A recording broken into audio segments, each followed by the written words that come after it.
It was a bright and sunny morning in Addis Ababa, Ethiopia, as Ethiopian Airlines Flight 961 prepared for takeoff.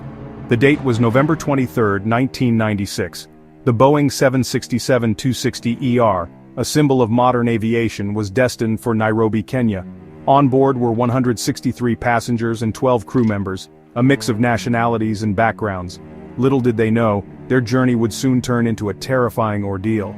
Captain Loyola Bate, a veteran pilot with thousands of hours of flight time, commanded the flight deck. His experience and calm demeanor instilled confidence in his crew. As the Boeing 767 approached the Kenyan coastline, an unexpected and terrifying event occurred. 3 Ethiopian men, driven by desperation and a desire for political asylum, stormed the cockpit. Armed with a fire extinguisher and a bottle they claimed held a bomb, they hijacked the aircraft.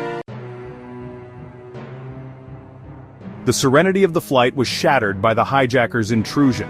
Panic rippled through the cabin as the gravity of the situation became horrifyingly clear. The hijackers, identified as Alamayehu Bekele Balena, Matthias Solomon Belay, and Sultan Ali Hussein, were seeking asylum in Australia.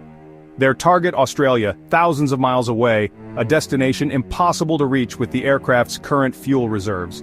Captain Abate, a beacon of calm amidst the chaos, attempted to reason with the hijackers.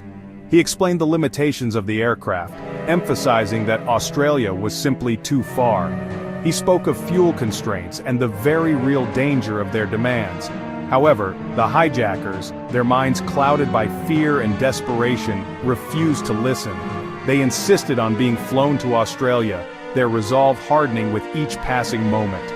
The tension in the cockpit was palpable, a suffocating mix of fear and desperation. Captain Abate, faced with an impossible situation, continued his attempts to negotiate with the hijackers. The fuel gauges ticked down relentlessly, a constant reminder of the dwindling time.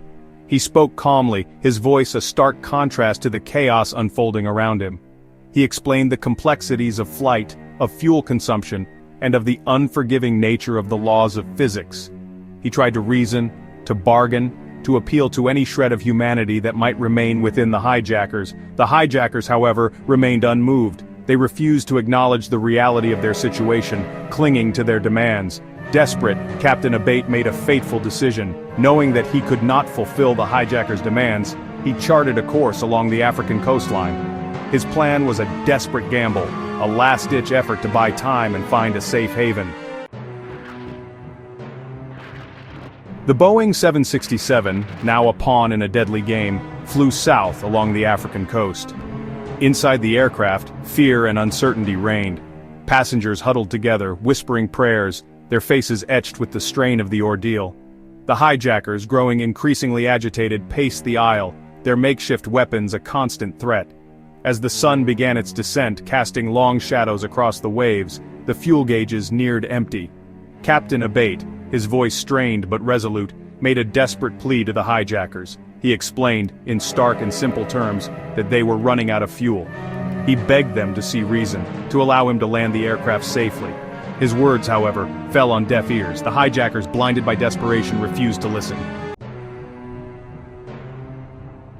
With the last vestiges of fuel draining away, the engines of the Boeing 767 sputtered and died. The once routine flight from Addis Ababa to Nairobi had become a desperate struggle for survival. The silence, deafening after hours of the engine's reassuring drone, was broken only by the panicked gasps of passengers. The aircraft, now nothing more than a giant glider, descended rapidly towards the Indian Ocean. The Comoros Islands, a small archipelago off the coast of Africa, lay ahead. The once placid waters of the Indian Ocean, now a churning mass of whitecaps, rushed to meet them. The Boeing 767, its wings ripped from its fuselage by the force of the impact, cartwheeled across the water before sinking beneath the waves. The crash claimed the lives of 125 of the 175 souls on board. In the aftermath of the crash, rescue workers and volunteers from the Comoros Islands rushed to the scene. Among the survivors was Captain Loyola Bate, hailed as a hero for his bravery. The hijacking and crash of Ethiopian Airlines Flight 961 sent shockwaves around the world. It served as a stark reminder of the vulnerability of civil aviation to acts of terrorism. The tragedy also highlighted the bravery and professionalism of individuals like Captain Abate. The incident led to increased security measures at airports worldwide. It forced a reassessment of aviation security protocols, leading to the implementation of stricter screening procedures. The lessons learned from the tragedy of Flight 961 continue to shape the aviation industry today. The crash of Ethiopian Airlines Flight 961 stands as a solemn reminder of the human cost of conflict. It underscores the fragility of peace and the need for dialogue and understanding. The memory of those lost on that fateful day serves as a reminder of the preciousness of life. It emphasizes the importance of cherishing every moment.